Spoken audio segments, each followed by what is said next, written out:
So this is my presentation on forgotten historical figures. My first person that I will talk about is Claudette Colvin. Um, she was a woman born on September 5th, 1939, in Montgomery, Alabama. She's known as a pioneer of African American civil rights movement. Um, it's quite amazing. March 2nd, 1955, 9 months before Rosa Parks' famous arrest, Claudette was pulled and arrested from a Montgomery bus in Alabama by two police, well, for not moving. This is a picture of her. She was 15. Claudette was taken to adult jail at the age of 15. She was the first person to be arrested for defying bus segregation laws in Montgomery. Montgomery, Alabama was a tough town. Claudette's arrest and story had long been forgotten. However, it provided a spark for the black community in Montgomery, Alabama, that led to the park's actions, the bus boycott, and the Supreme Court finally ruling to end the segregation on the buses. Um, my second person was Benjamin Singleton. He was uh, he was born in 1809 and died in 1900. He was an American activist and also known as a businessman. Uh, he was best known for for establishing African American settlements in Kansas. This is back in the day. Um, Benjamin escaped slavery in Tennessee in 1846. That was slightly before the Civil War. Here's a picture of him. Um, so while Benjamin escaped from slavery, while he was escaped, Ben became a well-noted abolitionist, community leader, and spokesman for African American civil rights. To what nature? Um, Ben returned to Tennessee during the Union occupation in 1862. However, came to a realization that there really wasn't going to be equal pay among the South while the white occupied. He just saw that there was really not an opportunity for him in his lifetime. So, at the end of the Reconstruction era, after the Civil War, he organized a movement of thousands of black colonists. They were known as the Exodusters. They found settlements in Kansas.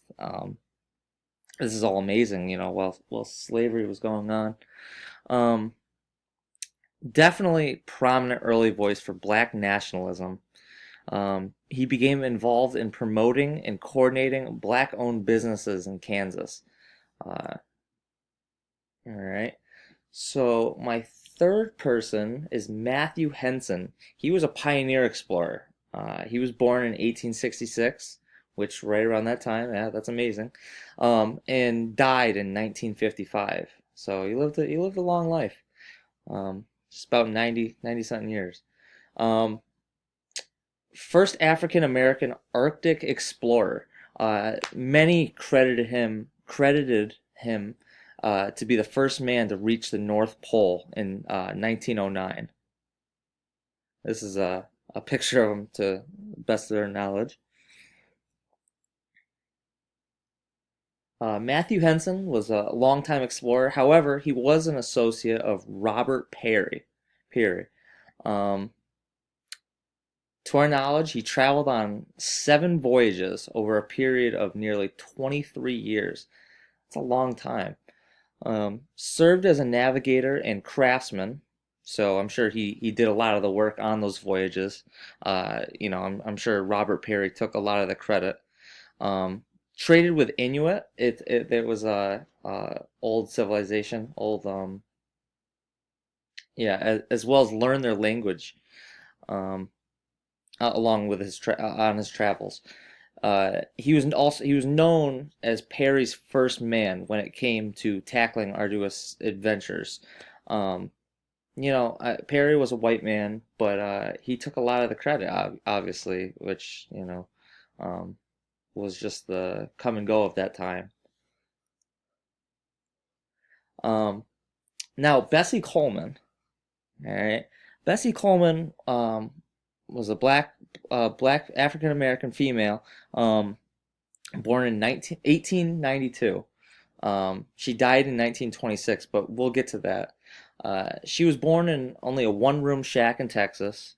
She was a brilliant, a smart young girl who attended school faithfully, and also active in her Baptist church. So she was pretty out there in the community. Bessie Coleman was one of 13 children.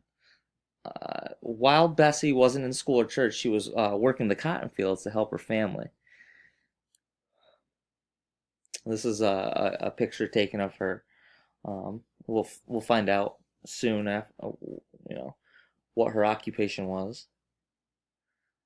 Um, Bessie Coleman started working as a laundress in order to save money to attend college in Oklahoma. You know, as a laundress, as a African American working a job such as a laundress, it really wasn't paying that well. So her money ran out shortly after one semester. Um, Later, Bessie moved to Chicago to live with her brother. Uh, she worked there as a manicurist, and well, neither it wasn't really money making or very fulfilling to her. But she overheard stories of oops, typo. She overheard stories of pilots who recently returned from the airfields from World War One, and she was excited. She heard these, and she got a great feeling throughout her, and she finally she set her mind to it, and she set out to be a pilot. So in 1918, basically black female pilots were unheard of. Uh, Finally, a black newspaperman named Robert Abbott, publisher of the Chicago Defender. Um, he encouraged Bessie to go to France and learn how to fly, but she didn't really have the means to do it. So in 1920, he financed the trip for her. And for 7 months, Bessie Coleman, she trained with some of the best pilots in Europe, and she earned her international pilot's license in 1921. Um, Over there, she was treated so differently compared to the U.S. And there was quotes that she loved it. But once she returned to America, Bessie became kind of a minor celebrity overnight because she was one of these. She was an African American girl in her 20s, 30s, getting her pilot's license and her international pilot's license. It was amazing. Here's a picture of her next to her plane. Now, soon to find out, Bessie became a stunt flyer because there wasn't too many jobs flying commercial flights or anything for an African American woman during this time. So she resorted to her only work that was given to her, which was a stunt flyer at air shows, and a few incidences during these times. Few breakdowns, nothing serious, broken leg. However, during before one of the stunts, she was encouraged by another pilot to basically, check on her plane, and her plane kind of needed an overhaul. Uh, it's kind of like the comparison between white schools and black schools. The black schools definitely needed a big, reconstruction during these times, but they kind of had to make do with what they had. So her plane had a serious mechanical failure, and it led to a crash in 1926, which was Bessie's death.